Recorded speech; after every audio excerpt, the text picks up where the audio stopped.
5 seconds. Start.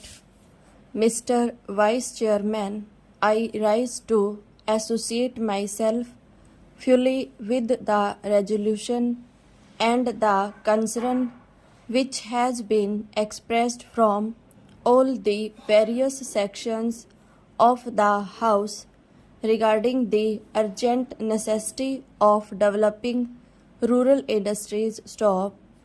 As time passes by, we are reaching a situation in our rural areas where something desperate needs to be done immediately if we want to preserve the social stability of the country and also to see that full use is made of the time and talent of the people in the rural areas which go waste today, as has been pointed out in the resolution.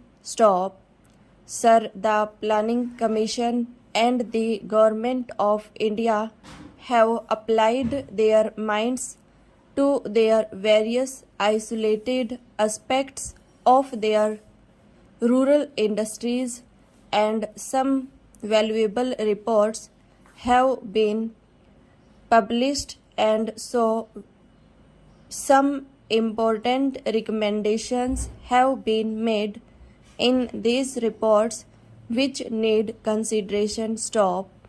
But unfortunately, there is no high level decision regarding the various issues which face the country as far as the problem of rural industrialization is concerned. We are not quite clear as to what, first of all, rural industries mean and what rural industrialization implies.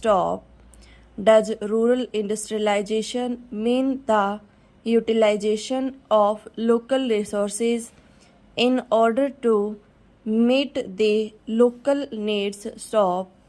Or does rural industrialization imply the creating of surplus in the rural areas which could be exchanged with the surplus in other centers of the country and thereby create a richer life for the rural areas?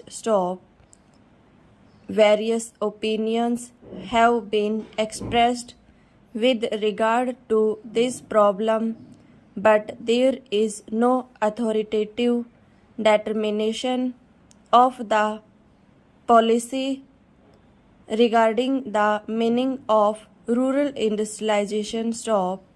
It has been suggested that if such import of capital and skill from urban centers were to mean merely the multiplication of industrial centers in the rural areas, such an industrialization of the rural areas would nullify the advantages that are likely to accrue as a result of the rural industrialization. The time has come when some decision has to be taken as to what we really mean by this rural industrialization.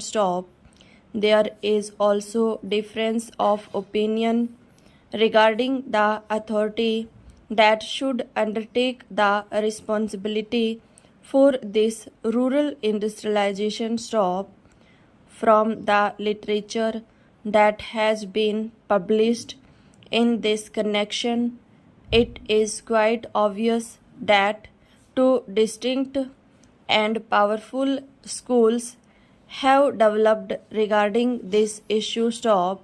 On the one hand, there are people who believe that the task of rural industrialization should be entrusted to the village panchayats. Stop.